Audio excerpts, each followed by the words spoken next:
তো এই যে প্রয়াস এগ্রো মানে প্রয়াস নামটা কিভাবে আসলো? প্রয়াসের আমরা চিন্তা করেছি, প্রয়াসটা হচ্ছে একটা আকাঙ্ক্ষা, যে আকাঙ্ক্ষা থেকে যে আমাদের ইচ্ছা শক্তি এগুলো যাতে দিন দিন বাড়ে, সেই জন্য আমরা প্রয়াসটা রেখেছি। একটা ইন্ডাস্ট্রির রূপে আমরা ধারণ করতে চেষ্টা করছি। এখানে কি কি জাতের গরু রয়েছে?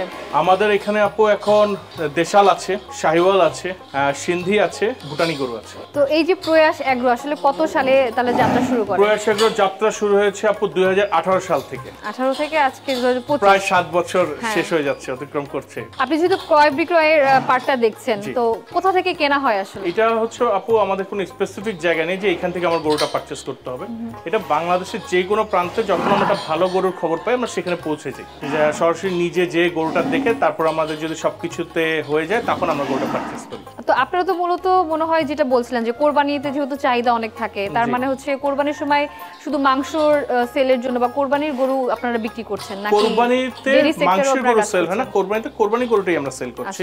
আমাদের জানা হয়ে গেছে যে আসলে আমরা কোরবানিতে কোন গরুটা সেল করতে পারি বা কোন গরুটার চাহিদা বেশি কোরবানির সময়, সেটা যেহেতু আমরা 7 বছর অতিক্রম করে ফেলছি আল্লাহর রহমতে, অনেক ক্লায়েন্ট বেস আমাদের আলহামদুলিল্লাহ তৈরি হয়ে গেছে, নতুন ক্লায়েন্টরাও আসছেন, অনেকে আকিকা বা বিয়ের অনুষ্ঠান বা তাদের নিজস্ব কোনো অনুষ্ঠানে দেশি গরু চায়, কারণ বাজারের গরুর সাথে খামারের গরু আসলে অনেক পার্থক্য আছে। যিনি একবার অন্তত খামার থেকে পারচেস করছে তিনি অন্তত বলতে পারবে, যারা সারা বছর যার খামারে গরু থাকবে, যিনি পালন করবে। এখানে কিন্তু খামারি এবং ট্রেডার দুইটা পার্থক্য আছে।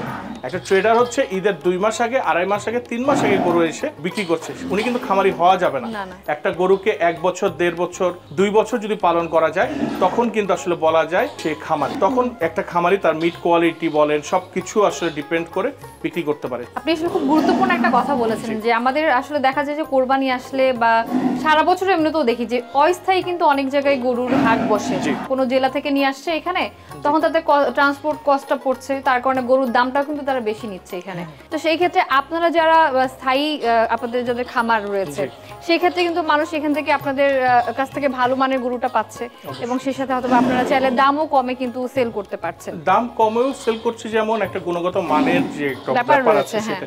যেমন আমার এখানে গরু আগে কি খেয়েছে সেটা আমি জানি না, আমার এখানে আসার পর থেকে কোনোদিন এই গরুকে আমি কৃত্রিম কোনো খাবার দেইনি, একদম প্রাকৃতিক ভাবে যে ঘাস হয় বা আমরা ভুট্টা গাছকে দিয়ে সাইলেজ বানাই সেটা, আর হচ্ছে দানাদার হচ্ছে গমে ভাঙা, ধানের কুড়া, সয়াবিন, একদম প্রাকৃতিক যে খাবার সেগুলো খাওয়াই কিন্তু আমি বড় করছি। সেই জন্য আমার এখানে কিন্তু আল্লাহর রহমতে 2028 সাল পর্যন্ত গরু বিক্রি করা আছে। 2028 সালে একজন কুরবানি দিবে, সেই বাচ্চাটা সেটা এখন বাচ্চা আছে, সেটা আমার এখানে বিক্রি হয়ে গেছে, মানে অলরেডি সে আগে থেকে বুকিং করে রেখে গেছে। কারণ আমাদের যাদের গরু ফ্যাসিনেশন আছে তারা কিন্তু আসলে গরু পালন করে কুরবানি করতে চায়, গরু পালাটা তাদের মধ্যে শখ আছে। এটাই কিন্তু আসল উদ্দেশ্য যে আমি 2 দিন আগে বা 1 দিন আগে গরু কিনছি, কিনে ওটার প্রতি আমার কোনো মায়া হচ্ছে না, কিন্তু ওই কুরবানি দিয়ে দিচ্ছি। আমরা এই ব্যবস্থা রেখেছি, তিনি বাসায় বসে তার সিসি ক্যামেরাতে যে শখের গরুটা বা কোরবানি গরুটা সে সবসময় দেখতে পাচ্ছে। এই সুবিধার কারণে দেখা যায় যে আমাদের এখানে 27-28 অগ্রিম বিক্রি হয়।